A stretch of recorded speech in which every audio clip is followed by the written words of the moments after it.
The U.S. women's national team brings its 28-game home unbeaten streak to Birmingham, Alabama, where they meet a familiar Australian side they battled just days ago in North Carolina. Conditions were tough, but the U.S. got the win thanks to a last-minute goal from Lloyd.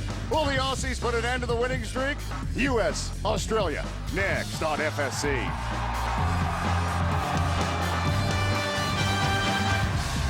Back in the USA, U.S. women's national team looking to build momentum for the 2008 Olympics. It's a team looking to come together like a family, you might say. They'll be challenged. Challenged today by an Australian side, pushed them to the limit just 6 days ago in North Carolina. But today, Legion Field in Birmingham, Alabama, the place international friendly U.S. women's national team and Australia. Hello, everyone. I'm Dave Jotzelo and Lori Walker. Here we go. A new year, new enthusiasm, a new coach in USWNT. They've won every competition in the U.S. they played in 2008, but now we're within 100 days of the Olympics. It's so critical right now. Well, as it gets closer, this team is trying to come together and gel so that they know what they're going to do in the Olympics, but yet these players are competing for those final roster spots. So there's a lot of intensity in this squad. Well, that's why friendlies like today so important. Our 6 days ago in North Carolina, yes, the U.S. very much pushed to the limit. The U.S. has dominated this series and never losing to Australia, and it looked like business as usual. Natasha gets the U.S. on the board in the 35th minute, and then Wambach in the 49th minute makes it 2-0 for the U.S. But the Australians had other plans, coming back with 2 goals in a 3-minute period of time. This one coming off of a penalty kick. A great save here by Hope Solo, but followed up by Cheryl Salisbury, the Aussie captain. 91st minute, though, it was Lloyd that's able to elevate herself and sink that for the win for the United States. I think that our team did well for the first 70 minutes of the game, and in the last 20 minutes, I think there was a little bit of a mental letdown. You know, a lot of factors go into that. The weather, the delay, you know, we made a bunch of substitutions, so the lines get a little bit changed. Things that we definitely need to work on before we head over to Beijing. And what we're looking forward to with this game is a great surface and a beautiful stadium, and keeping the ball on the ground and putting more of our chances on frame, making them more dangerous. And of course, shoring up our set pieces on defense a little bit because we've let up a couple goals. Just went in hoping just to do as well as I possibly could after being out for so long, and you know, didn't really want to stink it up out there in the field. So, you know, just trying to play simple and try not to get beat as much as possible and just help to contribute as much as I could offensively. Well, indeed, you know, it was quite a scare. In fact, Lori, the nature of that game is so important for the U.S. Well, it is important because the United States doesn't get tested very often. So to have that game go to a 2-2 tie late in the game, it allowed the U.S. to gain that momentum and think again about being that dominant power. All right, they're going to be challenged again by Australia this afternoon in Birmingham, Alabama. We're on the way back. Starting lineup's open to kickoff. Hey, the fans are ready here on FSC.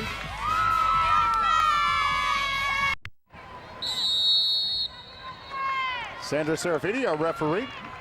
The whistle. The United States in the Navy this afternoon. Australia, the green shorts, the gold jerseys. Shannon Boxx with a touch on the ball as she gets it wide to Casey White, who cannot keep it in play. And I want to bring up Casey White because this is an example of what's going on right now. USWNT involving a lot of players to see if they're going to be involved in the 18 that will go to China.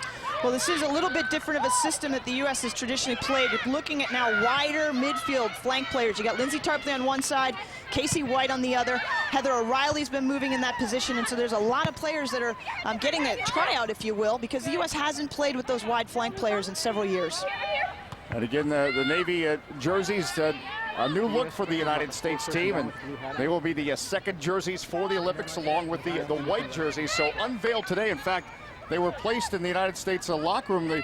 The players getting their first look as they walked into the locker room. Well, certainly as a player, it's always exciting to get new gear. So it's a nice look for the U.S. heading into that Olympics. Good look at Wambach, who, of course, we expect a goal today. She scores about a goal every 90 minutes. She's on a pretty good pace right now.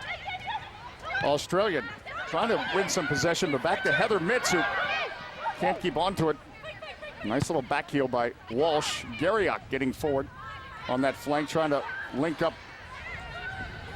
in the center of the park, but instead the United States winning possession. Well, there's some things that I think the fans will see that are a little different from this U.S. squad. They're trying to keep the ball on the ground and connect line to line. So the backs getting into the midfield, the midfielders connecting with the forwards. Boxx did a nice job to elude a challenge, and now they switch support and attack out wide. This is Casey White, only her 6th cap, and she's going to have a go. Former player at the University of North Carolina, seen time in Sweden. And she gets forward on the flank. But David, this is a great example. It's a nice low switch right into the feet of Casey White, and you'll see Heather Mitts overlapping around the outside as White penetrates central. Ball in her left foot, able to pull that trigger. Good numbers in the box and in that final third for the U.S., and that's what Pia Sundhage has been emphasizing with this U.S. squad. Pick the times, change the point of the attack, get numbers forward, and create better opportunities to score goals. Again, she says, Pia Sundhage, the new coach for the United States women's national team, she wants people to be talking about the way the United States attacks. White playing it forward to Kai. Good work in the midfield for Australia. Joanne Burgess, she's been dangerous on the flank. In fact, helped set up a goal in North Carolina. Shadowed there by Stephanie Cox, who's playing the left back position this afternoon. And it'll be a throw in no danger for the United States. Now there's Pia Sundhage. Again, we talked to her yesterday, Lori, and she was all about talking about the way they attack. She believes Germany took women's soccer to a new level in defending. She wants to take the U.S. a new level in attacking. Well, that's right, Dave. And a lot of these players are the same players that participated in the World Cup, but there's a different feel about this team. The coaching staff has come in with a lot of passion. The players feel a new freedom to express themselves. They're able to solve the problems, and they feel like they're the ones that are now able to make those decisions. And it's a really great spirit. I spent 2 days watching this team train. A great spirit amongst the U.S. team at this point. Well, you talk about solving problems on the field. She's one always asking questions during training of her players, so very much involving her players in the process. Well, one of my favorite questions at practice was directed at Natasha Kai, and she said, "What would you like to do here?" And Kai's answer, "I want to run, coach." Well, simple and direct. Boxx now with a touch wide to Tarpley. Again, there's an example. Tarpley, we think of Lindsay Tarpley as an attacking midfielder. She's now playing on the flanks this afternoon. As Australia try to go through the middle, and a chance here early for the Australians. Weaving and serving as Gillen, a nice save at the back line by Christie Rampone.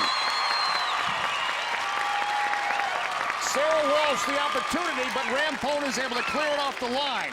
Rampone, the captain, very much a captain there. Well, this is a great through ball just in between the two center backs. Walsh, great timing, able to get to the ball, but just can't quite organize her feet. A great job by the U.S. defense to get in behind there. Christie Rampone, the captain, doing a great job to fill in behind Hope Solo as she came out. There will be a goal kick coming up for Hope Solo, so we remain scoreless, but Sarah Walsh almost breaking through. As, again, they just went right down the middle. It was a terrific through ball played. And the United States, Christie Rampone, saving the day at the back. Pia Sundhage has just raved about Rampone's leadership, both on and off the field. We certainly saw it there on the field. And Rampone has been known as one of the fastest players on this squad. She used to play out wide, but now has taken on new responsibilities playing in that center of the park. There's so much versatility on this U.S. squad. Players are interchangeable. They can play central, they can play wide, and it gives a lot of flexibility to the different systems. Polkinghorne doing a good job marking Natasha Kai.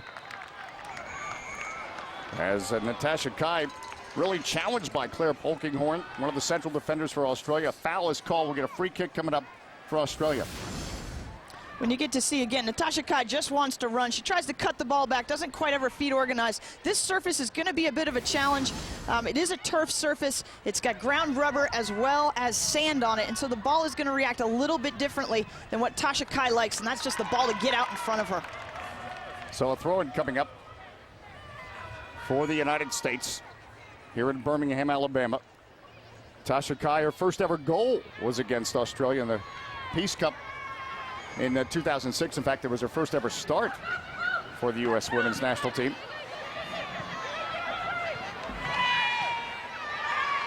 Carly Lloyd working hard to win the ball in the midfield. Heather Mitts now getting forward. Mitts trying to serve it through a crowded midfield. McCallum sends it upfield. Collette McCallum for Australia, but it goes nowhere. Now, the United States. Lindsay Tarpley using her skill on that left flank, sandwiched in between two defenders, and she wins a free kick.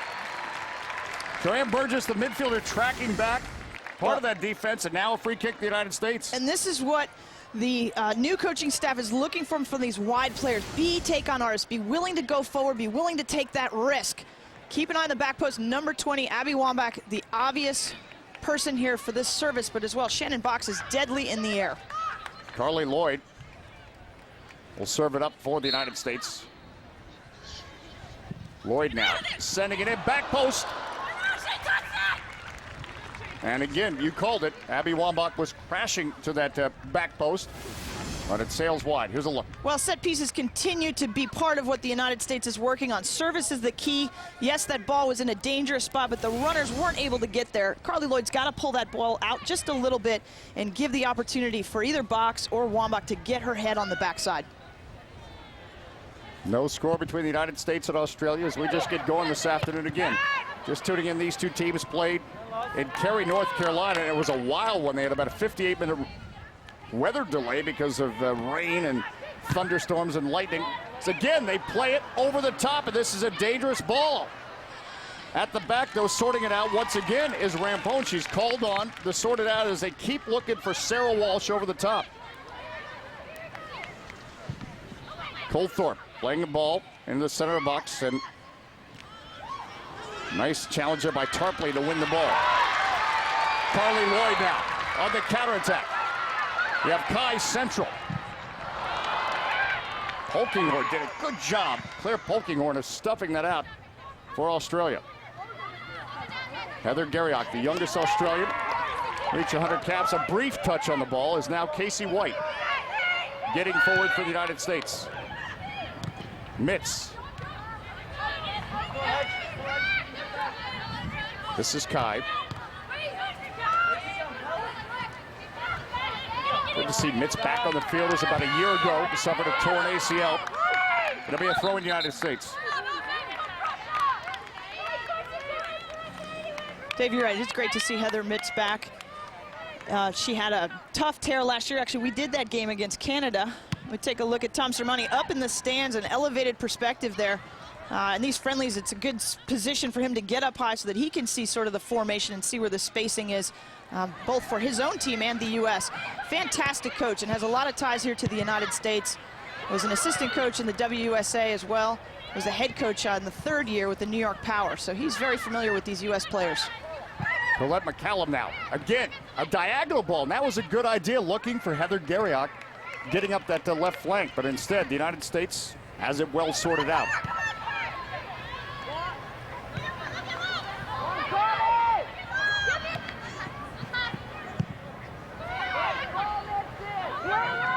Carly Lloyd, she's come up with some big goals for the United States of late. The game winner against Australia. The goal to tie it in Olympic qualifying against Canada. This is Tarpley. To the byline, trying to keep it in play, and it's headed away at the back by Cheryl Salisbury, the team captain for Australia. So the team captains already have come up big for both teams. Now Stephanie Cox sending it in, volleyed back again by Cheryl Salisbury.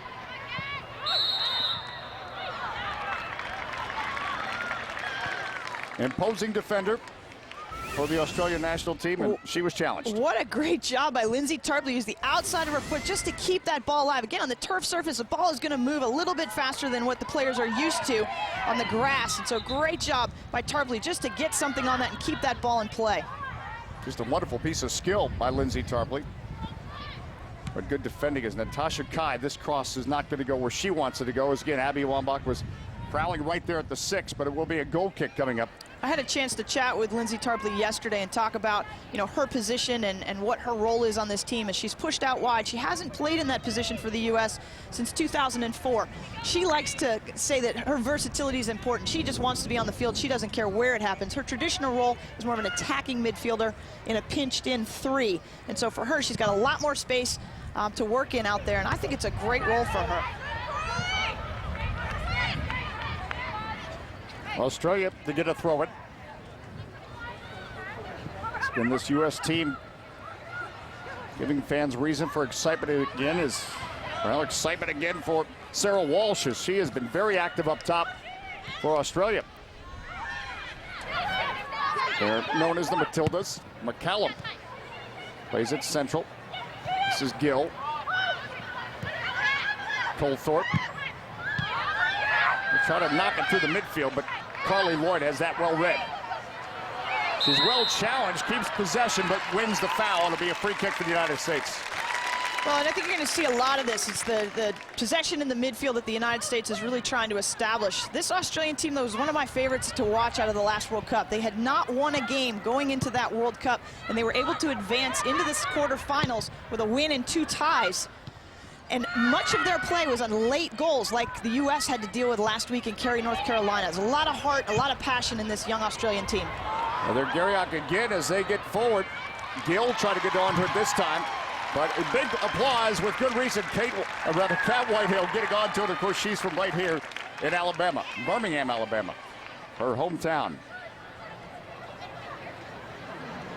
Forward coming up for Stephanie Cox. Some fans may know her as used to be Stephanie Lopez, but of course now married now.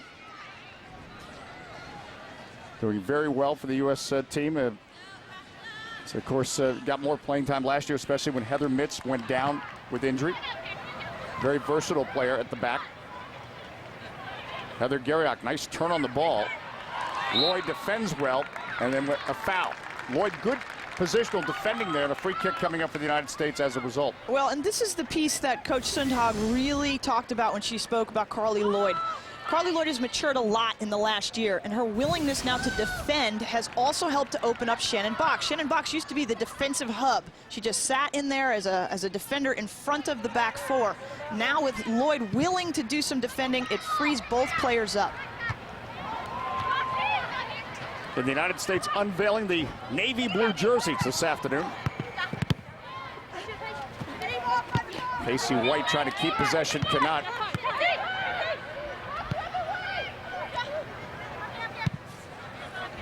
This is one thing that Pia Sundhage has talked about, is the need to switch the point of attack.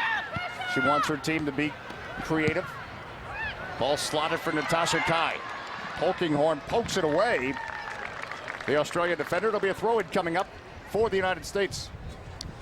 When I asked Coach Sundhage what impressed her about the United States was, she said their willingness to just be intense all the time, their willingness to attack and tackle each other in practice. She certainly has been impressed with these U.S. players and is enjoying trying to develop this new attacking style. Well, Wambach was there at the 6. That's her office. Melissa Barberie, the goalkeeper, though, able to clear it, but not a poor clearance. In fact, we could hear her discussed from our broadcast position as Wambach trying to touch on the flank for Casey White, but they did not connect, and Reuters able to play it back. Heather Garriock, the Australian midfielder, and I chatted yesterday as well, and one of the things she said is that they don't have turf in Australia, so this is a new surface for many of these players to have to deal with. She has been playing in Denmark, and so she's a little bit more used to this surface, but she did say that when they came out and tried to play on it, it was a little bit of a surprise. They thought there was going to be grass here at Legion Field. Looks like it, doesn't feel like it. Wambach now getting forward for the United States, but just a sea of yellow as Polkinghorn comes forward. Again, trying to go through the middle. Touched there by Walsh. No trouble for Mitts, but Gill gets onto it. Collette McCallum again over the top. This is for Gill. Cox is marking. Burgess, the midfielder in support for Australia. She can get the cross off. With the flag up.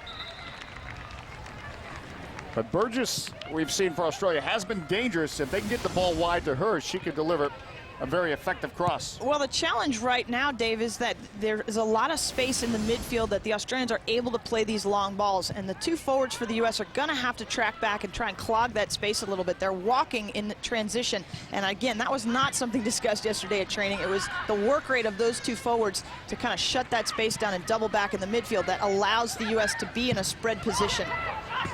Kai, nifty little touch, and now Carly Lloyd.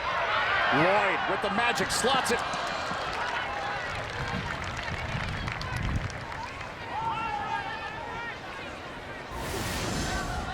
Carly Lloyd has got so much talent, but look at the top of the screen. Lindsay Tarpley all by herself with no defender, and as soon as the pass comes, Carly Lloyd puts her hand up in the air and recognizes it, but you can see she's trying to push this ball through to Kai with 2 on-running defenders. But this is some of that decision-making that's being encouraged by this staff. You're going to make mistakes, but be willing to take that risk in the final third. It's helped to give this team that sense of that their ability to achieve and win, even when things get tough. The coach said, be brave and take risks. That's really been their philosophy in the final third.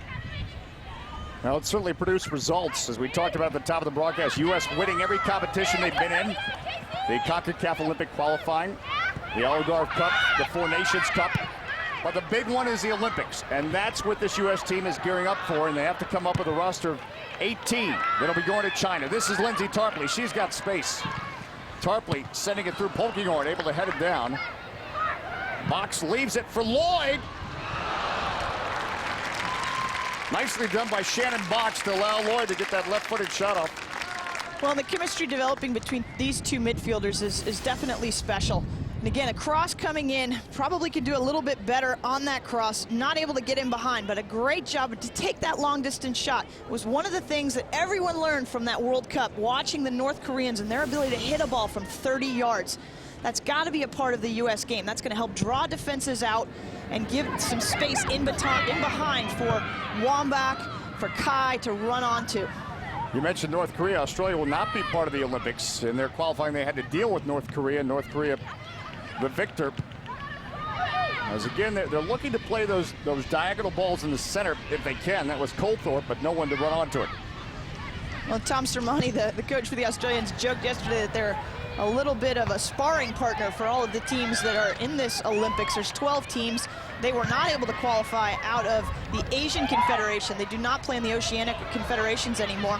And they wound up drawing North Korea early on in those rounds, and they were eliminated. So Japan and China, obviously, as the host country, as well as North Korea, will be representing their region. All right, Walsh has gotten free. Sends it to the 6. It's directed in. It's an own goal. Australia has scored. It ricochets off Capt Whitehill. Obviously not what she wanted to happen in her hometown, and the U.S. now behind again to Australia. Well, this is a nice service again from a wide position. The backs for the U.S. are getting into good spots. Just unfortunate, Whitehill doesn't organize her feet and get her shoulders completely around square. She hits this ball with one foot, it ricochets off the other, winds up being in the back of the net. We talked about this at the beginning, Dave, though. This is great for the United States preparation. They have yet to be behind in 2008. So this is going to test their ability to stay calm, to play this possession style that they've been working on, and work together to get in front of the goal and tie things up. Well, Walsh had made the cross, and I tell you, Gill was just waiting. Had Whitehill not been there to tap it home. Unfortunately for Capt Whitehill, just as you said, not able to get the feet set, as now the United States forced to come back. Lloyd, blast one. Tarpley the flick. Polkinghorne steps up, though, for Australia.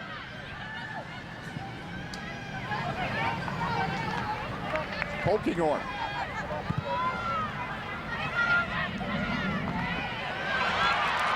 Wambach tracking back to win it. Boxx unable to link up with Kai, though.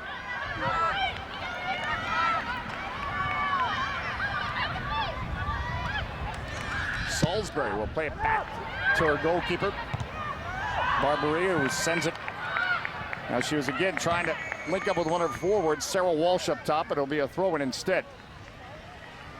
So the United States, again, they seem to be cruising to a 2-0 victory in North Carolina. Australia forced the tie before the United States were able to pull it out on Carly Lloyd's goal. Now, again, this situation, this time, they're forced to actually come from behind.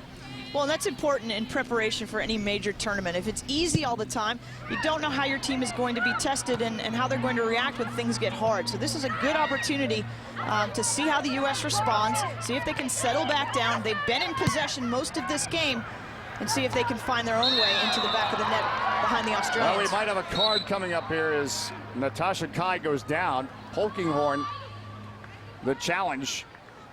Now, it doesn't look like one's going to be shown, and it'll be a free kick coming up, though, for the United States from a dangerous position. A great ball here by Heather Mitz. Nice long service. A tough challenge. I think Kai just can't quite get her feet organized. It goes down pretty hard on her hip, but a wonderful position for the United States. They're about 35 yards out, and this is where the U.S. can be extremely dangerous. Service is the key. Can they get this ball in behind those yellow jerseys of the Australians and allow Wambach or Boxx or Lloyd to run onto it. Well, right now, Whitehill and Lloyd standing over it. Whitehill is so good with this service from the back and on free kicks. In fact, there was her service that led to the winning goal against Australia. She runs over it. Lloyd instead strikes it. And it's a well-struck ball as it ricochets. We're going to get a corner as, yeah, that touched the defender. So the United States with a corner coming up here. Well, and again, Carly Lloyd will be the server from a wide position, and the United States will look to try and attack this ball right at the back post. Cheryl Salisbury stands at 5'11", and she matches Abby Wambach inch for inch. A great challenge in the box. Carly Lloyd now. And that one sails. But that is a matchup within the game we'll be looking at. Cheryl Salisbury on Abby Wambach. So Lloyd had a great shot to win the corner kick, but corner kick did not go so well. You know, we talk about Salisbury. She, the captain for Australia, and both captains have basically saved goals or worked hard at the back to sort things out today. Christie Rampone coming up with a big clearance very early in the match. Tarpley now. Wambach. Wambach to Tarpley. Well, there was something on there. Well, this is some of that motion and combination play that Pia Sundhage is looking for from the U.S.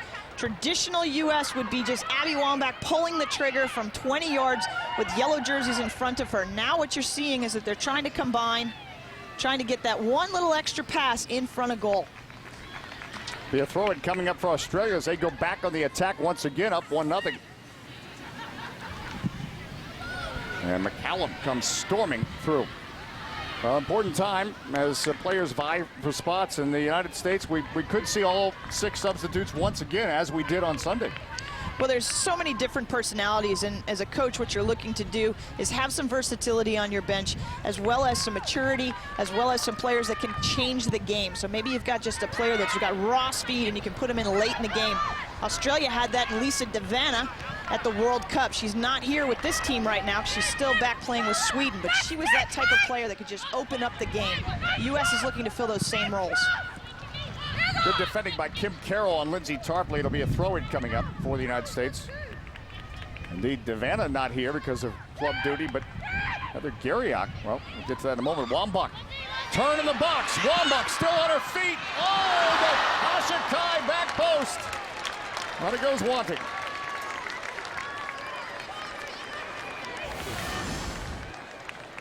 This is a great turn by Abby Wambach. She comes, meets the ball, exposes it slightly, but then is able to keep her feet. Tasha Kai just not able. You'd like to see her slide and make that little extra effort. Those kinds of balls aren't going to come through, but great job, concentration by Abby Wambach. I think she was actually trying to find Kai on that back post because she had very little shooting angle from her position. Well, Claire Polkinghorn has done a pretty good job defensively for Australia today. Or that time, Wambach able to make that turn is now again Wambach pressuring. This time, Carroll thunders it upfield. Now, Carly Lloyd able to get onto it.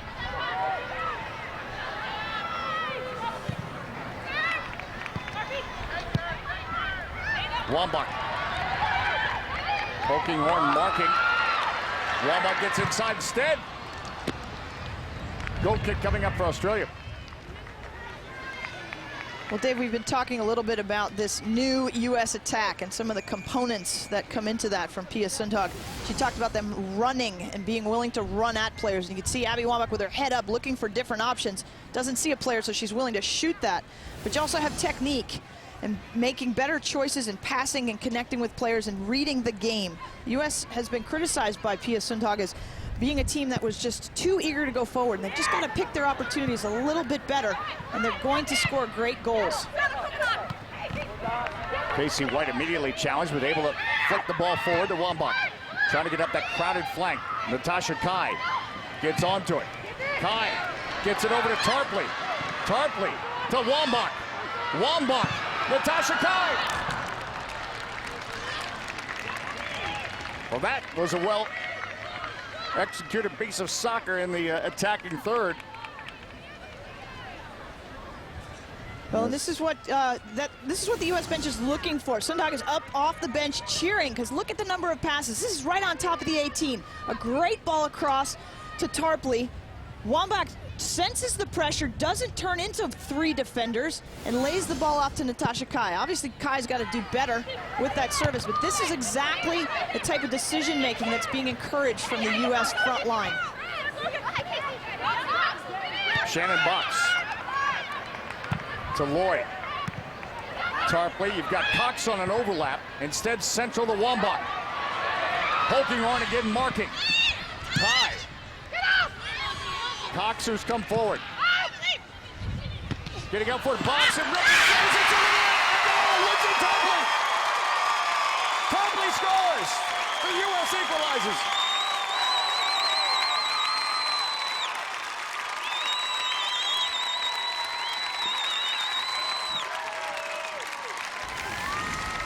And here we get to see it. The choice normally would be to go straight at goal, but a great job to play this ball wide.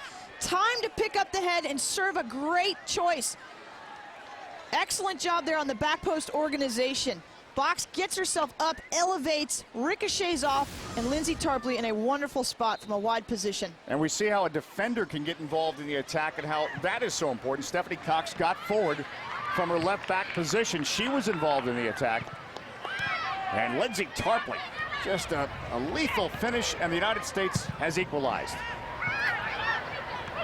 Those overlapping players, Dave, coming from either the midfield or from the back line, just create better numbers. And it creates better problems for the U.S. in trying to deal with what happens here with the number of defenders for Australia. Abby Wambach. And suddenly the U.S. is up 2-1.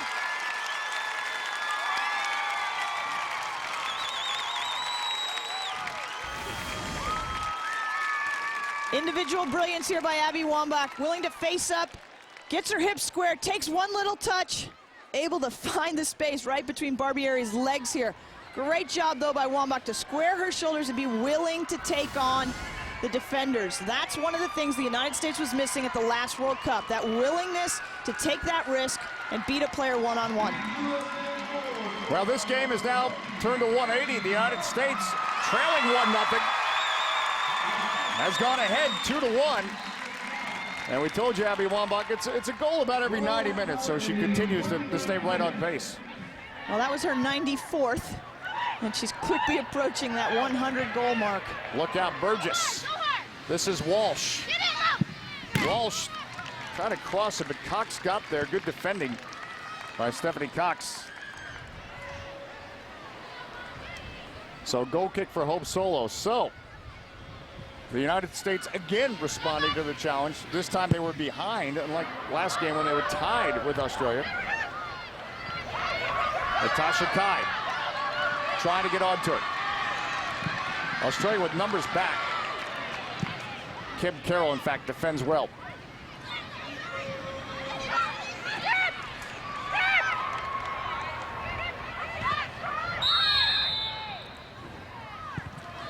All right, don't forget MLS Saturday on FSC on the way. And oh, this is going to be a good one. Battle for first place, the Columbus Crew and Kansas City Wizards. Coming up right after this match, 7 o'clock Eastern time on Fox Soccer Channel. Free kick coming up for the United States. Capt Whitehill. And she can really serve a long ball. Case in point. Well, Capt Whitehill brings so much to this U.S. back line, and it was an interesting conversation. She was not impressed. Pia Sundog was not impressed with where the fitness level of Capt Whitehill was at when she took over this team. And Whitehill has worked and done extra time, put in extra fitness sessions to get her game to another level. And that's one of the things that I've been impressed with in talking to these U.S. players. They are all responding to what this new staff is demanding and asking of them, to raise their game in every aspect, in every area. And you need to do that. If you're going to become the greatest attacking team in the world, which is the dream of this staff, you've got to raise your level. Well, again, that's what Pia Sundhage told us. Wants this U.S. team to take women's soccer to a new level of attacking. Believes she has the players to do it, but part of that equation is the fitness that will be required. Well, the reference points were the defense that the Germans showed in the World Cup, but the team that impressed everyone the most early on were the North Koreans, and their ability to interchange positions, their transition, attacking with 5, defending quickly. But this Australian team has really grown and is going to make their mark on the world scene. They're 12th in the world right now, and it's just unfortunate they are left out of this Olympics. As they again switch confederations to Asia, as Sandra Serafini, the referee, getting things under control. She just had to issue a card to Collette McCallum. So frustrating times right now for Australia. They have conceded the 2 goals in quick fashion, and now they find themselves behind. But Australia again made their mark at the Women's World Cup, losing in the quarterfinals to Brazil, but getting out of group play. Now, this is Walsh. She's been dangerous. Whitehill, the right choice. There'll be a throw in Australia.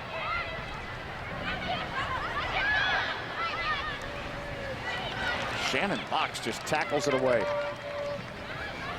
Dave, we've been talking a lot about Walsh, and it's interesting to note she's had 3 ACL reconstructions, so her speed front to back is outstanding, but her ability to move lateral apparently is decreasing as her time goes on. But 3 ACLs she's recovered from.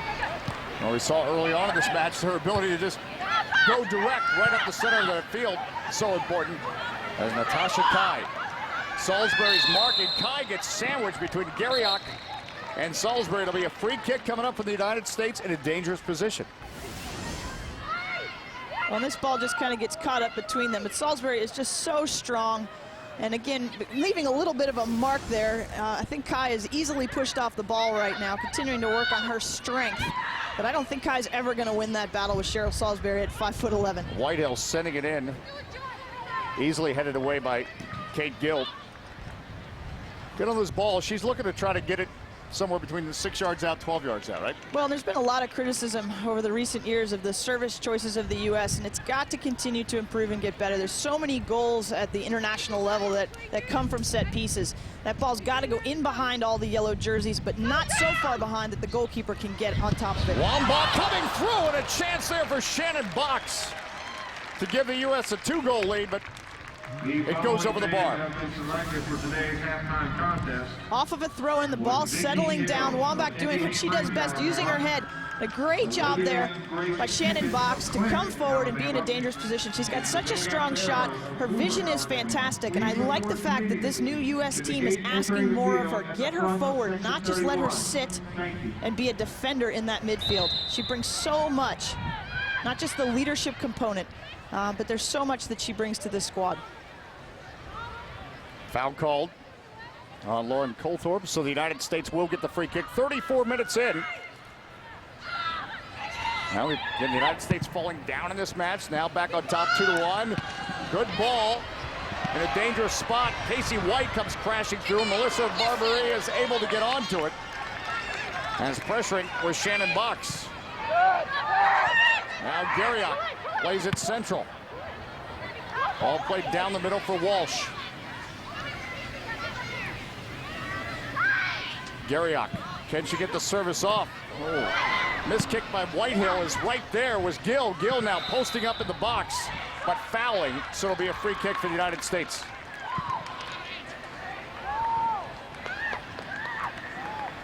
Tarpley can't get it through Kim Carroll.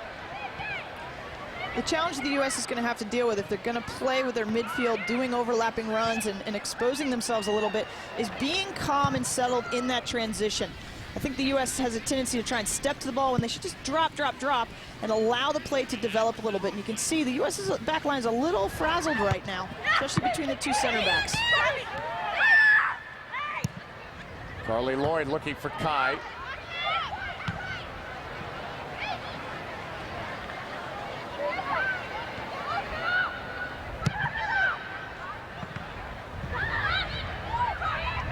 Kai touches it off to Tarpley. Now Wambach sprays it wide. The attacking continues. Kai poking horn marking. It'll be a corner kick, United States.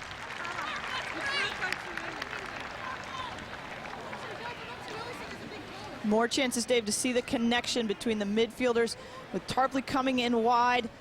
Kai finding herself Tarpley coming central and Kai finding herself in a wide position. A lot of interchange. Tarpley can play up front, she can play in the center. It just makes it very tough for the Australians to defend that type of motion. Carly Lloyd to send this one in, punched out by Barbery.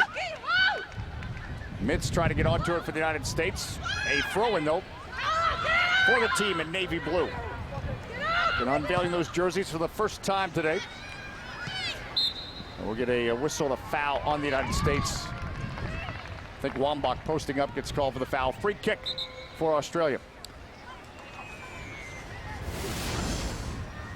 So as things start to develop for this U.S. attack, one of the questions is going to be who is the best tandem partner for Abby Wambach. There are lots of choices. You've got Tasha Kai, who's out here right now, Lauren Cheney, who's on the bench, Amy Rodriguez, one of the youngest players on this squad. There are so many choices as well. Tarpley can play up front. Heather O'Reilly, who's been moved from a forward position to a wide midfield position. Who is going to be that player that complements Abby Wambach?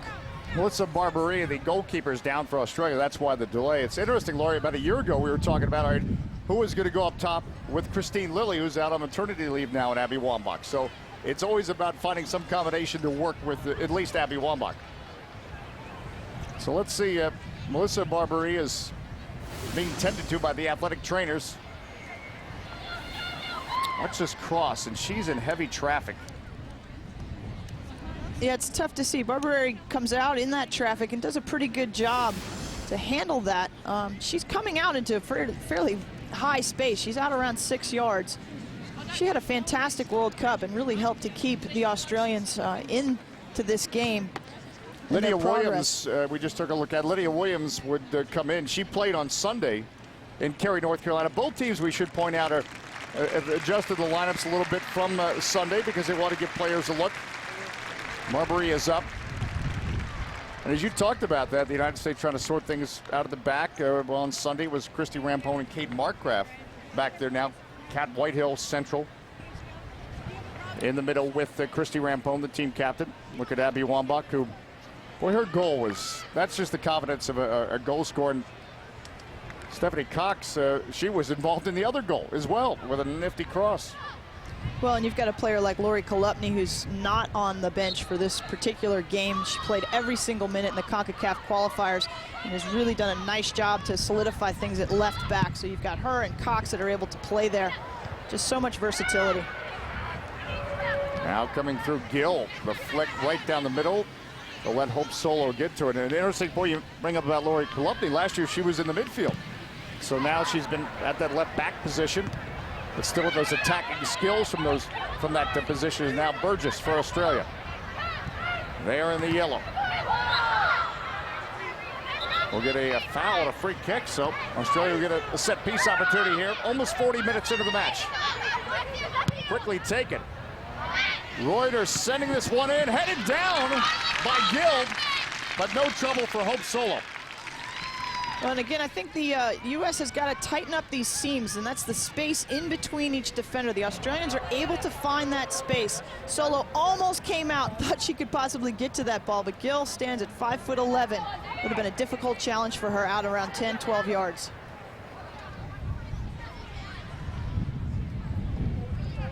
But Pearson Hage talked to us yesterday about needing to be compact when defending.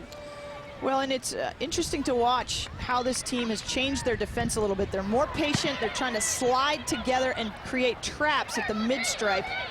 They haven't really executed that as well as they would like during this match. And watching them in training, they want to try and trap players right along that mid-stripe in a wide position.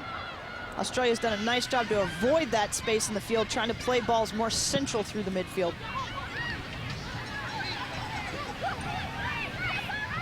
Wambach escorts it to Carly Lloyd. Lloyd, will this reach Tarpley? No, Carroll will get there first. It was the right idea, but here's Stephanie Cox. Trying to serve it in, Polkinghorn, able to volley it away. Gill now with a touch, but really no numbers to support. Wambach the flick, and from the back, that was quick work as Capt Whitehill was able to quickly send it up. It just shows you how quickly the United States, while they want to be patient in attack, with that ability to serve the ball from the back, they can they could attack like lightning. Well, and sometimes spraying that ball is an effective technique, but I think Whitehill needs to pull that ball a little bit wider. Finding Wambach's head obviously is great, but part of what the U.S. is trying to do are these diagonal balls in behind the defense from a wider position. A little higher probability to create something from that roll. Natasha Kai, this will reach Tarpley. She tries to control it, does, it's in the net! Her second goal today.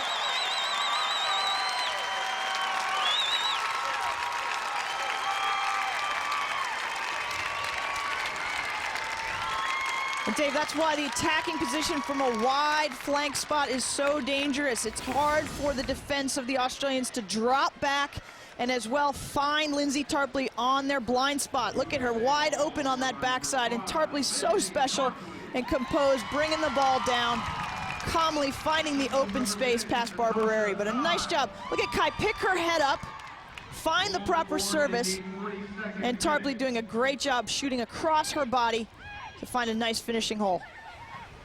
After getting down 1-0 on an own goal, the United States has answered back with 3. And we are in the first half at Birmingham, Alabama, Legion Field, the place. As the United States, again, they're glad to be back in the United States. Is now getting forward, Wambach. Wambach. This burst of speed, and you know, it's Polkinghorn, Claire Polkinghorn. That's been a tough assignment all afternoon for her. As another corner kick now, Australia will have to defend. Tom Sermani, the Australian head coach, is so complimentary of Abby Wambach. He feels that she is the most dangerous attacking player in the world right now, and just dealing with her variety, her ability in the air, but her feet are getting so much better, and her willingness to go 1 versus 1 is improving, because that's what's being demanded of her by Pia Sundhage. Lloyd over this corner kick. This is Cox, sends it in. Gets onto the foot of Wambach, but no trouble. There'll be a goal kick coming up for Australia. And watching Pia Sundhage on this sideline, she's been so excited with these goals. It just like a kid on Christmas morning when she jumps up, because again, she wants the United States to have that attacking swagger, if you will. Well, that's one of the things that the players are so complimentary of her. She's brought that passion back. She exudes that passion, and it really has freed the players up to try some new things. Watching Pia Sundhage in practice, as the U.S. was scoring goals, she was cheering for them and high-fiving. You don't see that every day in a coach.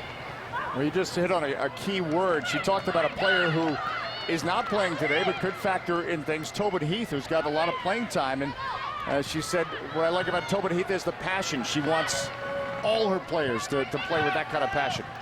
Australia try to come up with something. This is Walsh. Collette McCallum.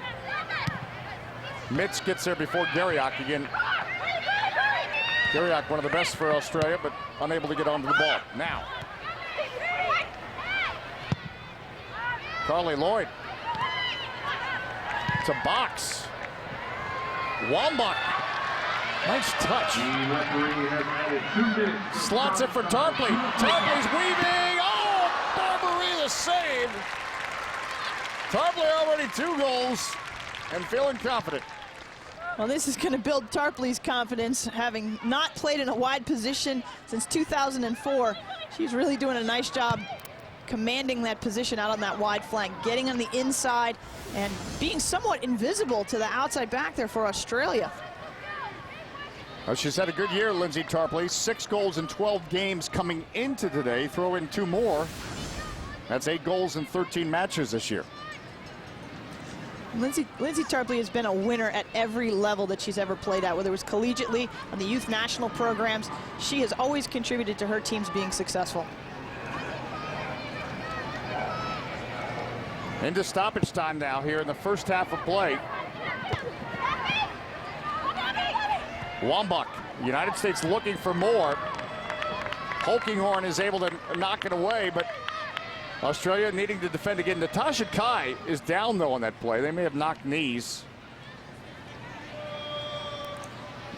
Sandra Serafini, the referee, comes over and signals for the athletic trainer. I think we'll in a moment. Let's see what happened. Oh, yeah, they thigh-to-thigh collision, maybe bang knees as well. Kai is up, throw-in coming up for Casey White. Garriock is able to flick that forward now. Gill wins a throw-in. Waning moments of this first half in Birmingham, Alabama. Glad you could join us today on Fox Soccer Channel as the United States, after 11 matches abroad, now back home. They won in Cary, North Carolina over Australia, and maybe on their way this afternoon here in Birmingham, Alabama. Lindsay Tarpley with 2 goals. The United States with the lead at the half. 3-1 on Australia. We're coming back with more international soccer on FSC.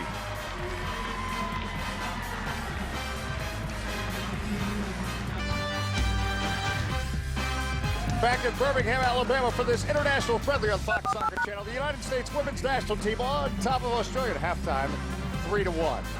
Dave Johnson back with Laurie Walker at halftime. Well, it was a wild finish in Cary, North Carolina, a 3-2 game, and once again, we have a wild game here in Birmingham, Alabama. In fact, 4 goals in the first 45 minutes. We take a look at the first half highlights, but it did not start well in this one for the United States. Well, the U.S. finds himself behind early on in the 18th minute.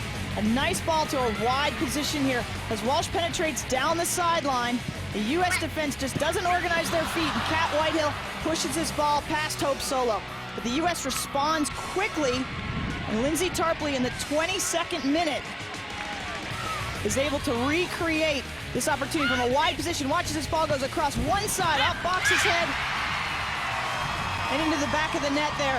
Tarpley able to pierce it home, and the United States really on their way. They picked up momentum. In fact, they didn't have to wait long for the second goal. And Kai sends a great ball through. Abby Wambach picking up her head, squaring her hips, and able to find the ball in between Barbieri's legs in the 28th minute. Well, we've already seen a great goal from Lindsay Tarpley. Why not another? But look at this. Kai, unselfish, sends the ball across.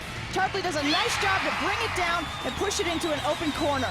All right, so the United States on top 3-1. We take a look at the numbers from this first half of play. You can see the United States with the better chances, and also, again, forcing the actions that corner kick stat would indicate. Well, and the game has been very clean. It's been possession-oriented on both sides. And so some very good soccer happening out of the midfield in particular. So what does the next 45 offer? We're going to find out in just a little bit. It's a great day for being part of a family. United States on top 3-1. We're back in just a moment.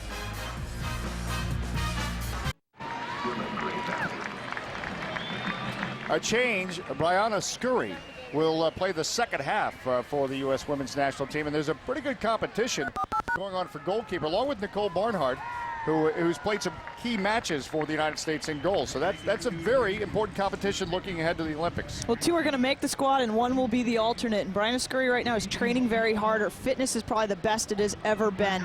So good to see her get a few minutes here. Well, this will be her 170th cap, so she's very much a veteran. So we also see Angela Hucles is going to come in to the formation for the United States. Now, what do you expect her to do here in the second half? Well, Hucles as well is a ball-winning mentality. She can play make, but the United States is looking to get her more involved and get her forward. She's in a wider position. Again, it's sort of tryouts, if you will, for those outside midfield positions, and who can help to solidify. You still have Boxx and Lloyd in there keeping that connection, but who can help to contribute to that wide attacking position? Hucles taking the spot of Casey White as the United States again in the Navy this afternoon on the attack. Shannon Boxx plays it wide for the overlapping mitts. Garriock is marking. Now Boxx a chance to play a diagonal ball. Wambach, it's in the net. Abby Wambach has scored again.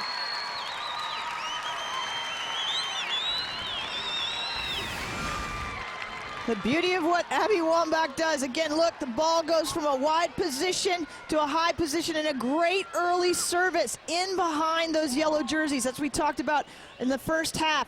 Boxx looks up, finds the target. This ball's got a little bit of a bend on it. There were 3 Navy jerseys on that far post. Great service and excellent finish by Abby Wambach. And a couple of goals this afternoon. We've seen what happens when the backs get involved. We've seen both Heather Mitts and Stephanie Cox involved. There's a little back heel there by Walsh. Rampone has to head it away. Now Mitts. Mitts is just coming back from an ACL, a torn ACL that happened about a year ago in a friendly in Dallas against Canada's Natasha Kai. Nice turn on Cheryl Salisbury, the veteran defender. Now Lindsay Tarpley. Cox has gotten forward on the flank. And that's where Kai will find her. Kim Carroll will just make sure it goes out of play. David, that last development there by the U.S. with Kai is another great example of what the U.S. is trying to develop in this attack. Getting numbers forward. Kai traditionally would have just tried to slip a ball to Wambach, but instead she plays the ball wide, which builds up some time and allows the other U.S. players to get forward in that attack. That's the type of sophistication that Pia Sundhage is looking for and can create the most potent attack in the world. It's late afternoon here in Birmingham, Alabama. It's going to be a challenge for the goalkeepers as we see some shadows forming, especially as now Sarah Walsh gets forward. Scurry is challenged. Walsh stays on it. Walsh has been active. Now sending it in Burgess. But Rampone, who's been so solid in the middle, just spanks it away. Now the counterattack. Wambach, numbers are back for Australia. Lloyd gets forward. Now Tarpley. Barbary comes off her line to snare it.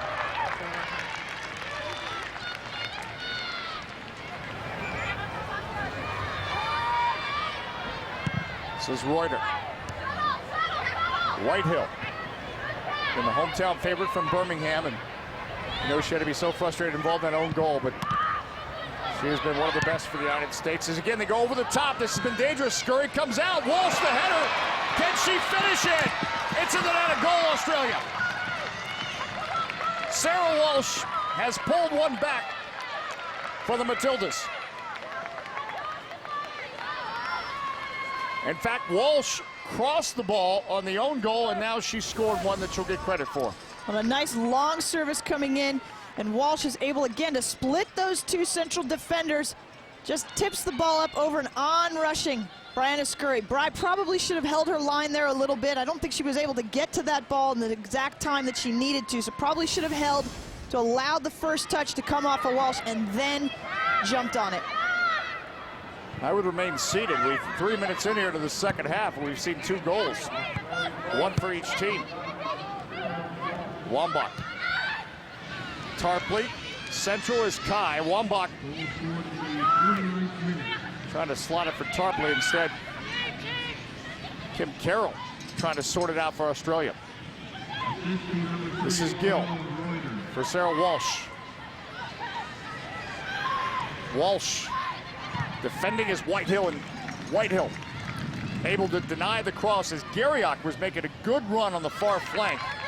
Well, if nothing else, the U.S. is going to have a great video to break down and be able to show the defense how important the transition is. The U.S. is being left in a 2-back situation very often as both outside backs are getting forward and attacking. That's going to leave the U.S. open to transition, and some of the better teams in the world are going to exploit that. You do that against Germany, you do that against Brazil, you do that against North Korea, and they're going to be able to get in behind you. So the U.S. is going to need to watch video and kind of decide how are they going to deal with that type of a transition and who is going to cover and fall in. You know, Australia just really emerging in women's soccer. They're ranked 12th in the world. The United States ranks 2nd now. Wambach. Polkinghorne is marking. Barbary is able to stomach that one, but Claire Polkinghorne has had a very busy day on defense for Australia now. Garriock, her 101st cap today. Touch gets away though from Gill.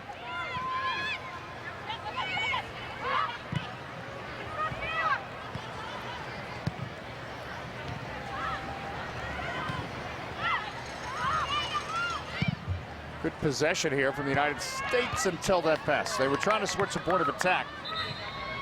Well, in refocusing, there were 3 things that the United States wanted to do at the beginning. One was keep that possession and decide when to penetrate into those gaps. The second was to keep the forwards connected, and you've certainly seen Tasha Kai connecting with Abby Wambach. And then the third is about the defending and the shifting and the trapping, and I think that's the place where the U.S. has got to tighten things up. The spaces and gaps between those back 4 are still a little big. The Australians have been able to get into those seams. So we have a substitution. Diane Allegish is coming in, replacing Carla Reuter.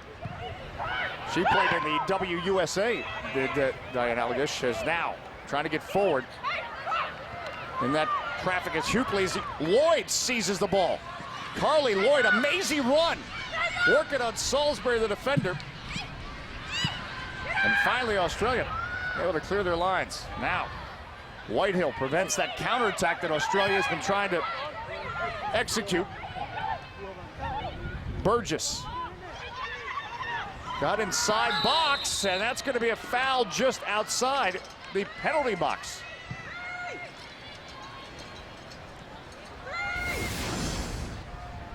Well, and you can see that Boxx is chasing and reaching and grabbing. She's lucky that wasn't called a penalty kick. That was right.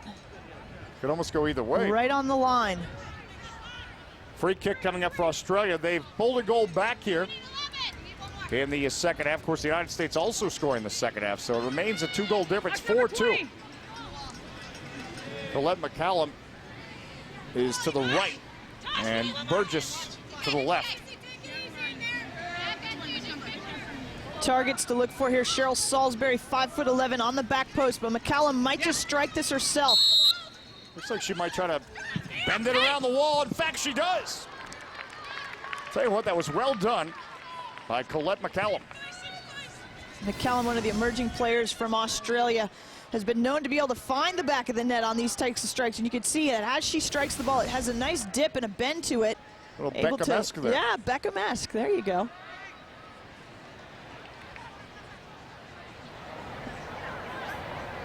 $53 minutes in is Bryce Scurry getting the second half of this one after Hope Solo started the match.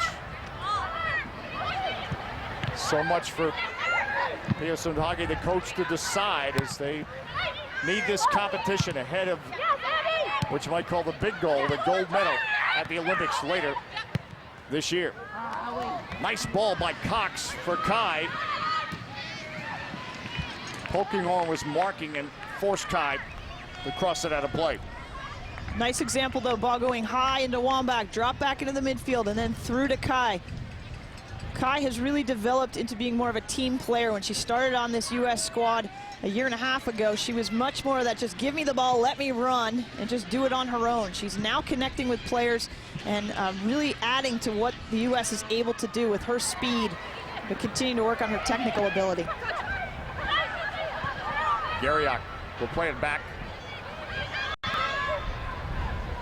In the United States unveiling the Navy jerseys. Australia in the yellow. This international friendly from Birmingham, Alabama.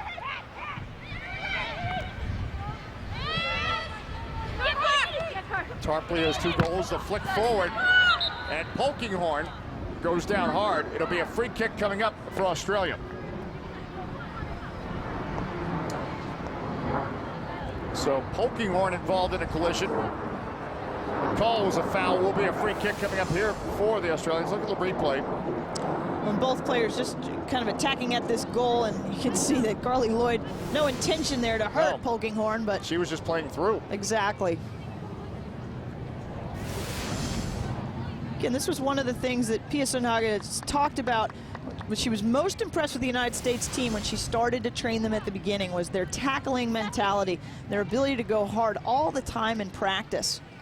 This team is actually wearing heart rate monitors in their training sessions and learning a lot about what their training sessions are like and how that's impacting their fitness. And it's been very interesting to talk with their staff about what the information is that they're getting from those heart rate monitors. Some of the players are wearing them in games, but they're able to see who's training at a high level and improving their fitness and who maybe needs to do a little extra work. And Carly Lloyd certainly has been a player that's benefited from that information. Heart rate monitor doesn't lie. They have the data. That's right. They've got the numbers. Coaches love objective information because players can't argue. They can show it to them. That's right. The video and heart monitors spoils all the fun for the players. Yeah, but coach, that's really not the case. Hey, we're here in Birmingham, Alabama. Capt Whitehill, of course, for the United States, starting this afternoon and playing in her hometown. I'm real excited to be home. I love that I, got an opportunity to stay at home with my parents, cook dinner with them, just hang out, do what they do every day, and it's fun just to see my old stomping ground. I went to my high school yesterday to pick up my mom at work, and that was a little scary for me just because it's a lot bigger now, and I remember the good old days, and it was kind of weird. Well, her parents, Phil and Ann Reddick, actually hosting the team. They had a big barbecue earlier this week. Boy, we should have gotten here earlier this week to enjoy that. There's Phil Reddick, and of course, Cat Reddick, what a career, winning the Herman Award back in 2003, playing for North Carolina, and told that menu had everything from brisket chicken to pulled pork. Good old Southern barbecue. Boy, I think our invitations were lost in the mail. Yeah, I don't know why. This is so important for this U.S. team at this point to have some home games. They've been on the road so much, had 3 international events, finishing first, but having that team mentality, that family mentality at this point in their training is really important. And there's been a very light spirit at practice, intense, but yet very lighthearted. And I think that's, again, a testament to this new style that Pia Sundhage and her staff are exuding, and just asking the players to be relaxed, be passionate, and take risks. All right, we have some substitutions. Heather Mitz really giving a strong 57 minutes. Again, she's just her second game back from a torn ACL, so Rachel Buehler comes into the match as Sarah Walsh trying to get on it for Australia. And also Kate McShay has come on as Claire Polkinghorn. Her day is done. McCallum trying to step forward for Australia. They believe they're in this match. 57 minutes in. Now down, still by 2 goals. But they pulled one back here in the second half. Certainly that has to energize them a bit. Well, that's what makes Australia so special, is their willingness to continue to fight and their willingness to try new things. They came from behind several times in the World Cup, and the other programs around the world know that. Its game is not over to that final whistle when you're playing Australia. Gallagher sending it in. Scurry has to punch it away. Now a chance for Carroll to reload the defender. Cox sweeps it away at the back.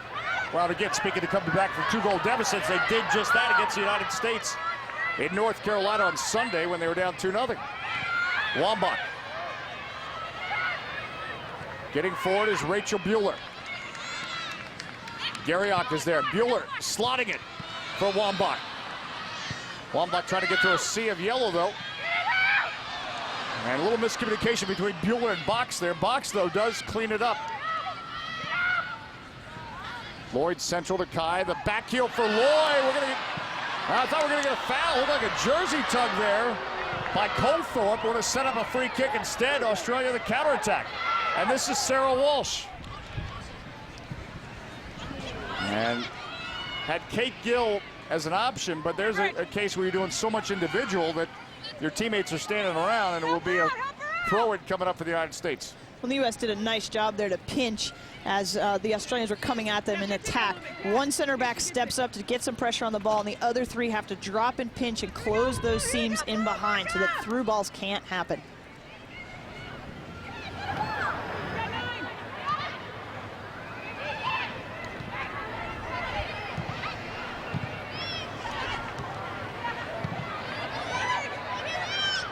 Buehler. Hucles again now on that right flank where Casey White started. McCallum. McCallum with space. This ricochets, and it will be a corner. Bryce Scurry could not prevent it from becoming now a corner for Australia. And you've got 2 subs up that right side, and they're playing a little bit of keep away, but they've got to get that ball moving out of the back. But again, open player coming through. Nice job there to allow the play to develop and then step at the right time as the shot is happening by the U.S. defense. To Burgess, coming through was Colthorpe, still not cleared, and Gill gets a boot on it. It was a good idea, though, on the corner. Burgess, known for the service, provided it. A goal kick, though, for the United States.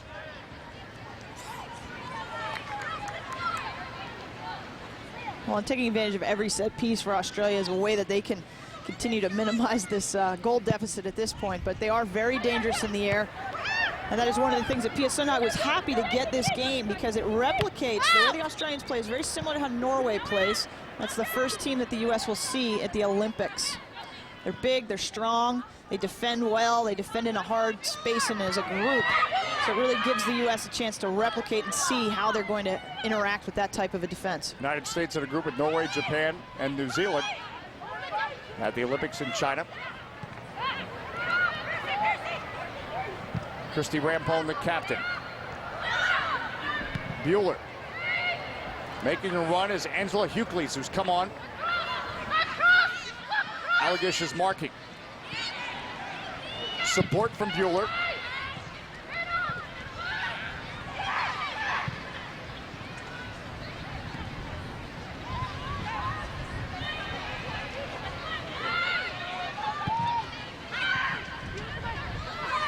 Walsh trying to win the ball for Australia. Clipped, and a free kick coming up for the United States instead.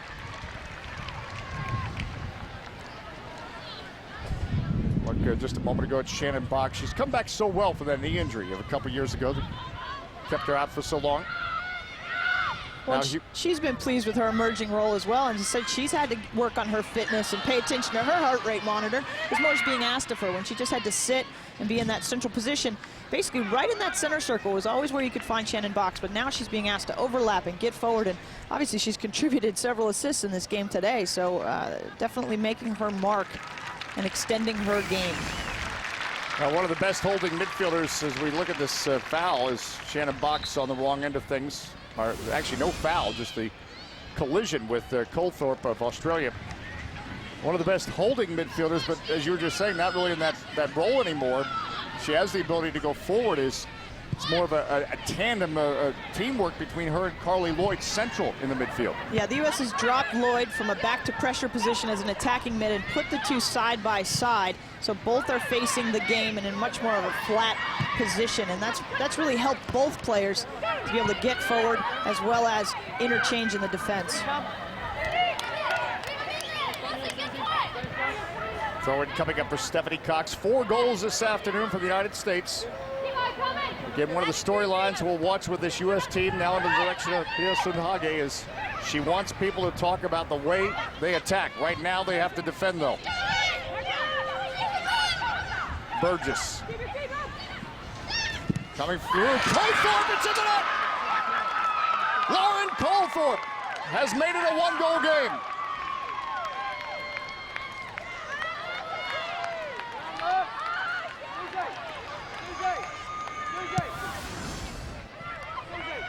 And watch here as this ball gets set up. Great shot by Colthorpe coming from that midfield position. A versatile player for the Aussies, but coming out of that midfield spot, she's able to just get that ball around Brianna Scurry and tuck it in the corner. Difficult angle for her, but able to squeeze that ball, and that's a tough save for any goalkeeper. It's a great strike by Lauren Colthorpe. The U.S. midfield's got to get better pressure on the Australian midfield. There's just too much space right now for those players to either spray balls or take those types of distance shots. Fans are certainly getting their money's worth today. 7 goals now. We're nowhere near done. And again, we've told you, for whatever reason, these U.S.-Australia matchups are certainly based on what we saw Sunday. We thought, well, maybe this will be another wild one, and it's proving to be the case. Again, on Sunday, the United States had a 2-0 lead, only to see Australia score 2 goals in about 3 minutes before Carly Lloyd pulled it out in the 91st minute in the 3-2 win, a game played on Sunday in Cary, North Carolina. Garriock. Whitehill, now half clearance. Garriock involved. This is Walsh. Getting back is Tarpley. Sent in by Colthorpe. The flag is up. The flag is up. But you can see now, Australia, they're feeling it. They're feeding up the energy now of their goals. Well, and better organization here by the U.S. As that ball goes backwards, the job of the defense for the United States is to step forward, and they do a nice job of that in sync, and it puts Gill in an offside position. Gill's a good target. She scored one of the goals last week in North Carolina at a very difficult angle. Tarpley now. A hopeful ball through the middle.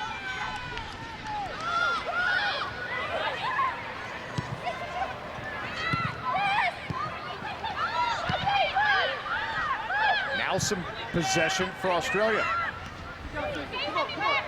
As I say that, Tarpley reads it well. Be a throw-in coming up for the United States. Well, the Australian coach, Tom Sermanni, said there were a few things that they wanted to work on, and possession, of course, was one of their qualities that they wanted to make sure that they dealt with. Dealing with the U.S. pressure, but keeping the ball, keeping a compact shape, and improving their decision-making in the final third. So it's almost a mirror game plan for both of these teams and what they're looking for. I think some of the problems, though, is just a lack of pressure, especially in the midfield, because this game is very stretched out, and a lot of space to be exploited, creating certainly 7 goals.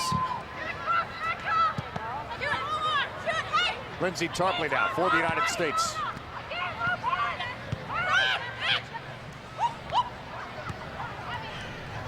Hucles pokes it ahead for Wambach. She's got 2 goals today. Splits the defenders, draws a foul, free kick, United States. Well, there's Thomas Romani again, watching from the stands, but not happy with this. Hucles pokes a nice ball into Wambach, and again, watch Abby Wambach as she's trying to square up her hips and go straight at the defender. That 1v1 mentality is similar to the U.S. teams of old, and that's what this U.S. young squad needs to get back. Willingness to take on and be dangerous. Carly Lloyd to take this one, back post. It's headed away, still not cleared though. Tarpley! Looking for her third, almost found it.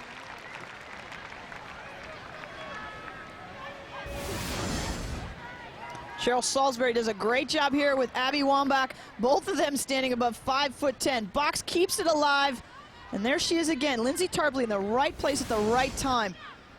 Not able to bring that ball down, but she has just had such an impact on this team. That was a ricochet off Boxx's head that led to Tarpley's first goal. It was almost Boxx flicking it to Tarpley for her third. Buehler.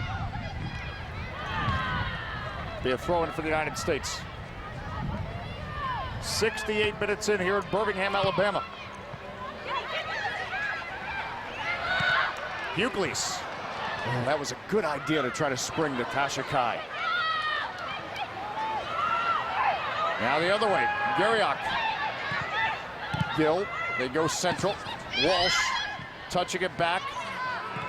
Colthorpe to Walsh. Walsh sliding in for Burgess. Burgess sending it across, it's in the net, a goal, and we're tied. An own goal. It ricocheted off Rampone. Burgess again showing her skill on crosses. The Australians now getting to give the U.S. a little taste of their own medicine. In and back, and then in a wide position. Great job to penetrate at that byline. You got number 20 there, Joanne Burgess, pushing the ball through. And Rampone just sliding to try and block that ball. Unfortunately, goes into the U.S. net. Well, you know, it was a Burgess cross that led to a penalty kick by Cheryl Salisbury in North Carolina, as there was a handball called against the United States. So once again, Burgess creating havoc. And now we hear the chants of USA. It's 8 goals now. We're tied at 4. Wambach for Tarpley.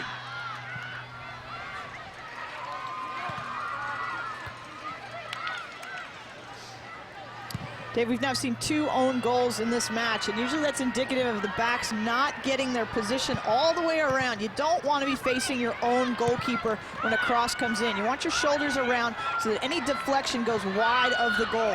On 2 occasions now, the U.S. has not gotten their feet organized. Hucles for Kai. Allagish over there to Mark. Throw in coming up the United States. And this crowd here in Birmingham getting into it. Part of a big day of live soccer here on Fox Soccer Channel. Still to come, Major League Soccer variety, Columbus and Kansas City. But the U.S. national team, seemingly with a comfortable 3-1 lead at the half, now in a 4-4 game. The flick by Wambach. Colthorpe, cleared by McCallum. United States throwing again. Well, from a coaching perspective, this is great for a friendly. Obviously, you don't want to be giving up this many goals, but you're going to get to see your team being tested. How do players respond as things start to get difficult? Who steps up? Who maintains composure? Wambach for Boxx. And just quite couldn't get her step there. But I think you made an excellent point earlier about Abby Wambach is her skill that she displays with her feet and with passing as well. Yep, and she's being asked to do that and perform at a higher level. As I mentioned earlier, all the players have been asked to step up their game. These are world-class soccer players, some of the best in the world, but everybody has an ability to improve in some area, and that's what Pearson Hog has really tried to focus in on. Can you get a little bit better in this area, and that's going to make us more special as a team. Carly Lloyd trying to get onto it. Kate McShay heads it away. So now the United States trying to put some bite in their attack. 71 minutes in. Kai for Tarpley. Tarpley trying to get it to Kai. Instead, Colthorpe intervenes. A corner kick coming up. Tarpley give it too much space. We have an injured Australian player, but you see how this developed. As Colthorpe shaken up. As Tarpley beats this player one-on-one, she gets to the byline, picks her head up. She had 3 options. Kai was at the near post, Wambach was at the far post, and then all the way on the wide flank, I believe, was Shannon Boxx. So again, the United States getting good numbers forward and having good opportunities, just picking the right pass that can make the difference between goal scoring and not. Well, it'll actually be a free kick as Kai will get called for a foul on that play. The chance of USA starting again.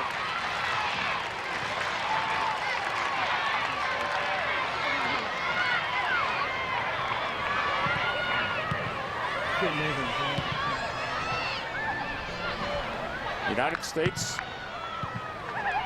doing so well in their home turf, but again, for the 2nd match in a row, really challenged by Australia. And this, a ball with promise. Garriock, but Buehler gets there. Buehler did well to recover and then clear. We'll get a free kick coming up for the United States. There's Diane Allegich, that no-nonsense foul there. Free kick for the United States. Well, Allegich is an old veteran for the Aussies and coming back to the lineup. She's been battling some injuries, but she and Cheryl Salisbury have been mainstays on this Australian squad for a long time. But I tell you what's great right now for the U.S. is some of the experience that players are getting. Rachel Buehler having an opportunity to deal with this kind of attack from the Australians is going to help her cause to try and make this squad for the U.S. in the Olympics. Now you see the challenge here. And right into the back. And Buehler is up. And we're getting a substitution for the United States. As Heather O'Reilly coming in. Lindsay Tarpley's day is done, but I'll say for sure it's been a good one. Had 2, could have had more. Well, and it's great to see Tarpley playing consistently there in that wide position. She's very comfortable anywhere on the field. I think she could play in the back line for the U.S. if they needed her, but how nice to dip into your bench and have Heather O'Reilly come in at this point in the match. That's one of the things the U.S. continues to be dominant with, is their depth. So O'Reilly now will be on the right side. Hucles will come over to the left, it looks like. And Heather O'Reilly's got so much pace, and again, one of those players that's been working on her technique, improving her skill. But her ability to be on that flank, she's really matured into that role. She was a forward originally, but everyone feels that they found her spot in that wide position.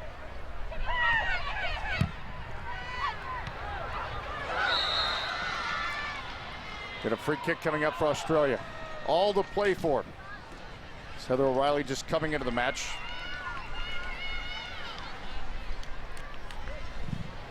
O'Reilly and Tobin Heath, we've seen a lot of that combination in 2008 on the flanks for the United States. She was the MVP of the 4 Nations Cup, was Heather O'Reilly. And now, Joanne Burgess' day is done. Kaya Simon will come in.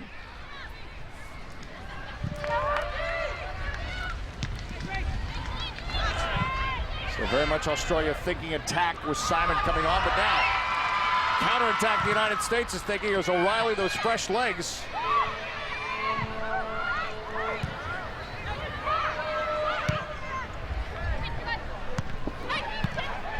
O'Reilly the flick. Salisbury sorts it out, but Hucles tries again. Wambach to O'Reilly. O'Reilly, Kai. Still hope. Coming through, Hucles. Goal kick, Australia. Great attacking interplay here. O'Reilly going from the right side all the way across to the left, helping to keep this attack alive. Again, a ball played into feet as opposed to into space. Even with a poor touch, the U.S. is able to keep possession and get off a decent shot.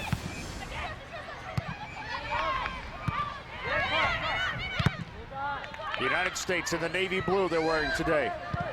You'll see these jerseys at the Olympics. Australia in the yellow, Hucles. Trying to play the through ball for Wambach. Just a little bit too much pace on it.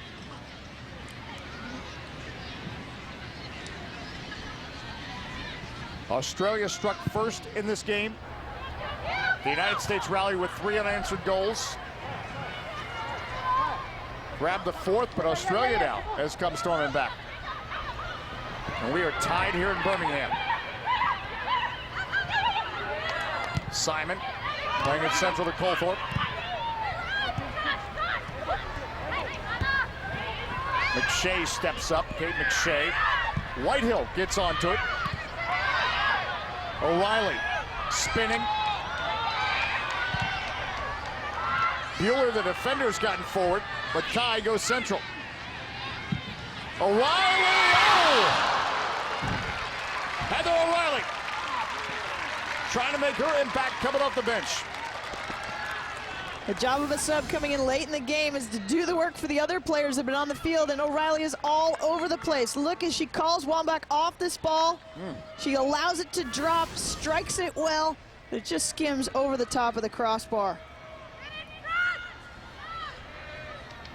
Talked to Shannon Boxx yesterday about Heather O'Reilly, and they call her Hey-O on the team. I said, what does she bring to this squad? And she just said her passion, her 1v1. We feel that there's a mentality of, hey, try and stop her out on that flank. And that just gives so much confidence, knowing that she's going to bring so much to the table. Try to ignite something for the United States with Rampone at the back. Buehler immediately challenged. Australia has really stepped up the pressure in the second half and kept more possession, although now the United States. Hucles, nice little touch to get it ahead to Wambach. Simon marking Hucles on the overlap. To the 6, and oh, Carly Lloyd just couldn't quite turn that header on goal.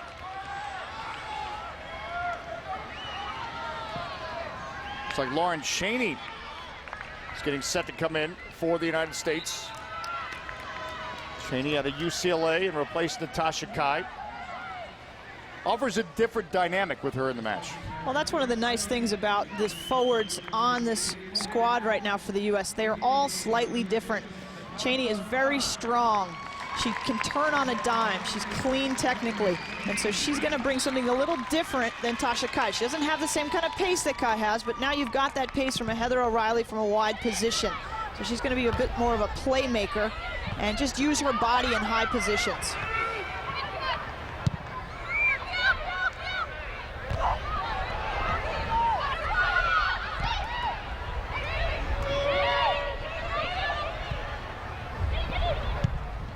Kim Carroll stepping up, but now Cox. Cox has been involved in the attack from the left back. Cheney going to switch support of attack. Trying to reach Shannon Boxx. It does. Boxx, oh, to Cheney. It started with Cheney, almost finished with Cheney. Dave, people are going to get tired of me talking about this, but look at it. Carly Lloyd to Shannon Boxx. Those are your 2 center mids on this team. Spraying the ball wide. Cheney getting her second touch there. Not keeping her shoulders over the ball and just elevating it above the crossbar. But look at that flexibility and the motion that's coming out of the U.S. midfield. Your 2 center mids connecting over a 60-yard space.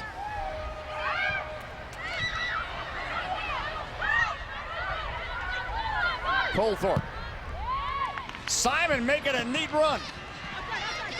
This time, the United States defense able to sort it out. Cat Whitehill.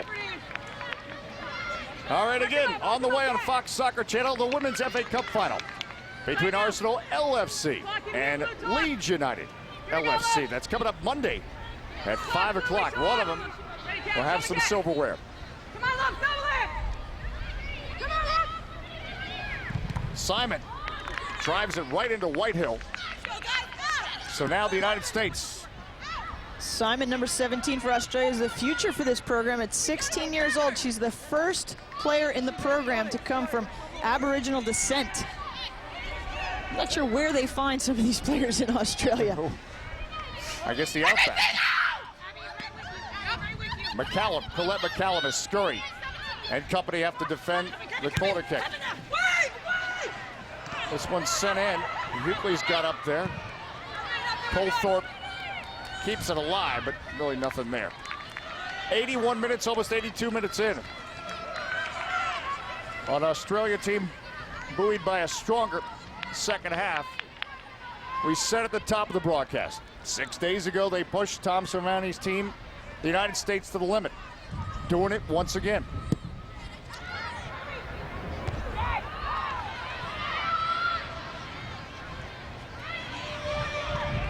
Buehler trying to get to this one. Wambach giving chase. Allegish is there. Wambach stays with her. We're going to get a foul. Free kick, Australia.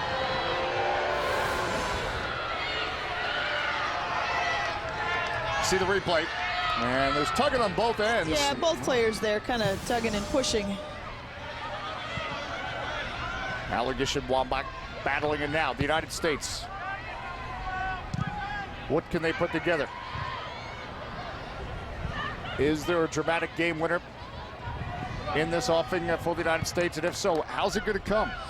Well, the piece that Pia Sundhage talked about yesterday when I spoke with her is she wants to see the U.S. squad stay composed, stay consistent in the type of attack that they're trying to mount. And the U.S. squad of old used to just be very direct and lob balls into Abby Wambach's head, hoping to score a goal. But as we all know, hope is not a plan. And so now they've got a plan, and it hopefully is going to start to sort itself out late in this game for the United States. Walsh, this one is crossed in. Gill trying to get onto it, but Whitehill doing well in her hometown. You listen to the reaction in Birmingham as she steps up to prevent Gill from getting a shot. And now, Hucles at the back. McShay forced to clear it. And do we have the flag up on the far side? Yeah, we do. It'll be a free kick. Pia Sundhage, what is she saying there, do you believe? Well, that's an interesting question, but I bet you what she's talking about is just keeping the composure. In that last attack, there were only 2 or 3 blue jerseys in that attack. She wants numbers forward, so it requires one more pass from the forwards, not just to go direct, but can they knock it back into the midfield and get the blue jerseys in that final third. That's how the U.S. is going to have a better chance of scoring than just sending 1 or 2 players into the Australian defense. Trying to put you on the spot there, seeing if you could read a coach's mind from 2 arm gestures. I mean, after all, you can figure that out. Yeah, exactly. Score a goal is what I would say she's probably trying to get them to do. That's probably the best answer, is Rampone. Well, you're a coach of Ohio State. I thought coaches know each other's arm gestures. I thought that was a universal language. Well, it's funny you mentioned that, because I did spend quite a bit of time with Pia Sundhage yesterday, because I wanted to get to know her and see what her personality was like. And one of the questions I asked her, she spent 6 months with the Chinese team as the assistant national team coach, and she said her body language became very important because she didn't speak the language. And so her ability to communicate and what she shows and displays from her own body language was what she really learned from being in that environment for 6 months. 85 minutes. We are tied at 4. And we'll get a foul on Wambach, a free kick for Australia.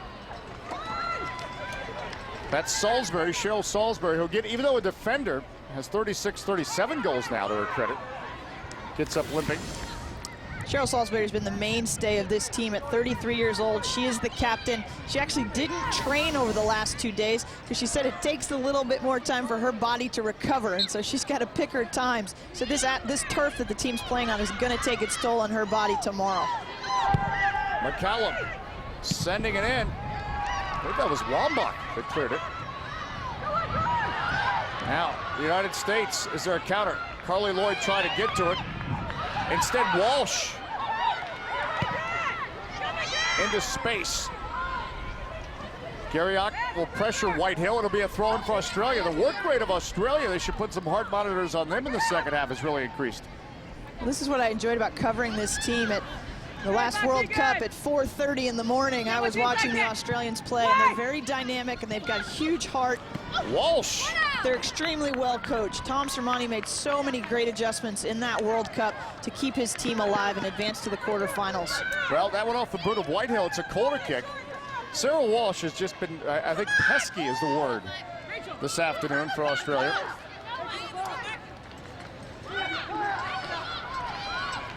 McCallum now to take the corner. Back post, Wambach was there. We have a whistle and a foul, though. And we see there, though, while there was a foul, it'll be a free kick for the United States. What Wambach, not only strong offensively in the air, but defensively as well. But this is a good ball served in. Brian Scurry, if I'm going to be a little critical, takes her first step towards the ball, which is a no-no in goalkeeping. You can't go towards the ball and then try and recover backwards. She's got to keep those feet. That's a ball that she should be able to catch and not have the issue of it bouncing around at the back post. the tension building here. This crowd is into it in Birmingham. They'd like to see it settled in the U.S. favor, and off the crossbar. It almost went the other way.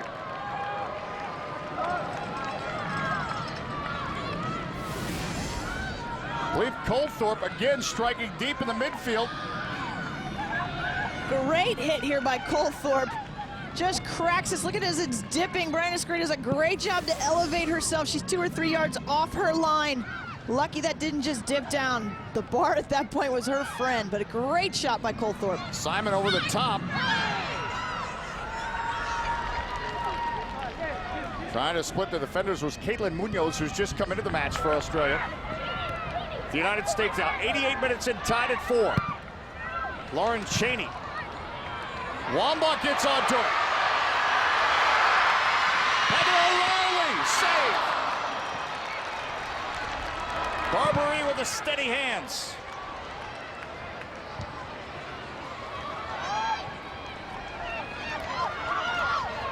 Simon now. Into space for Walsh. Rampone gets there for the United States. McCallum getting to a lot of the 50-50 balls now as well. As this one's sent in by Carroll. No trouble for Scurry as Munoz flicked it on. Well, I'm not surprised that the score is so high, David. I'm going to go back to what is the result. It's because there's very little pressure on both sides in the midfield, and so balls are being able to be sprayed and played to wide positions, which is very dangerous for both sides. Defensively, both teams need to make better transition in the midfield and get pressure on the ball. All right, here we go. A free kick has been awarded. The referee assistant seeing an infraction. Capt Whitehill. She can provide such wonderful service. Oh, this will be something if she can set up the game-winning goal in her hometown.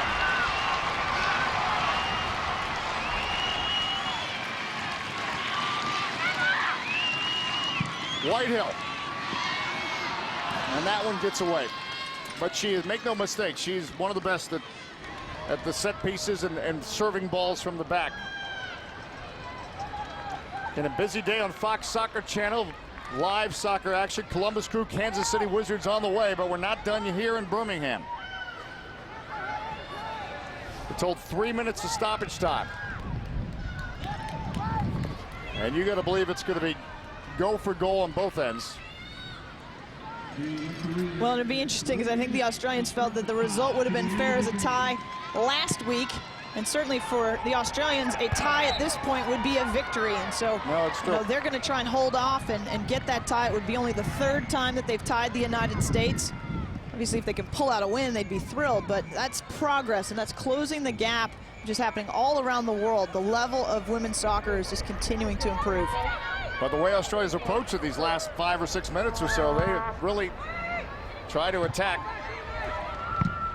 See Kim Carroll, the defender, getting involved to keep the play alive. O'Reilly. Lauren Cheney, wide to Buehler. She's not going to be able to keep it in play.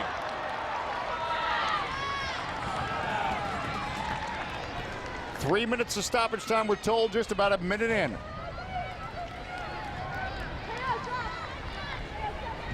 Have to credit Australia for responding well in the second half after not only getting down 3-1, but they gave up that early goal.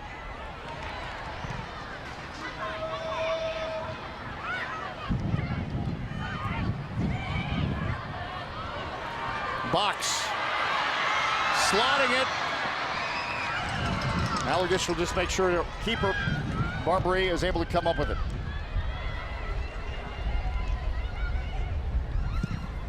United States with 2 previous wins in Birmingham against England and Brazil. But this may end up as a tie. And we'll get a foul. We also have a player down, I think it's Lloyd, down in the center circle. Go ahead. No, both of you. So the athletic trainers will get on the field. And they'll look maybe a Colthorpe collision with Lloyd. Yeah, 2 hard collisions there. Head-to-head is always a dangerous thing in the women's game. And I talked about this at the World Cup. A lot of times when women go up to jump, they keep their arms down by their side. In the men's game, they have their arms up, and it helps to protect them and keep a space and a frame. In the women's game, it doesn't happen as often, and we need to start to teach youth players to do that, to protect their head. Well, the foul wasn't on O'Reilly. Just after that, there was a foul on the United States. So now you have Salisbury to the left, McCallum to the right, and a free kick. Perhaps the final minute of this match. McCallum chipping it. She was hopeful with Carroll, the defender, getting forward.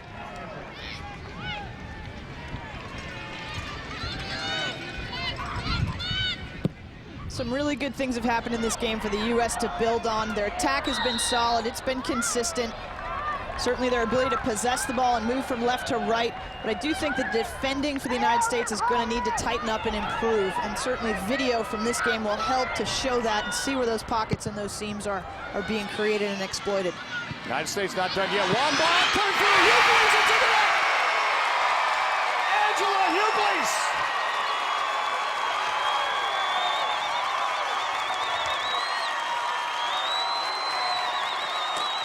Wow. Second time in 6 days. Nice long service. Abby Wambach flicking this ball on. Great timing by Angela Hucles. And look at her bring this ball down over her shoulder and strike it 1 time with her left foot. Tremendous skill right there. She keeps her shoulders forward, organizes her feet, and just is able to connect. You don't have to swing hard at that ball, just connect. And Birmingham's own Capt Whitehill delivered that service to Wambach's head. And what a finish by Angela Hucles. And the United States may just get out of here with the result. Tight, Christie, tight. Get in there, Bucky, help her. Couldn't have scripted that any better. Capt Whitehill from Birmingham on the free kick. Wambach the assist on the Hucles goal, and the United States victorious. 5-4 the final here in Birmingham, Alabama. For Lori Walker and all of us here at Fox Soccer Channel, thanks for watching this match from Birmingham, Alabama. The United States victorious, but only just 5-4 over Australia.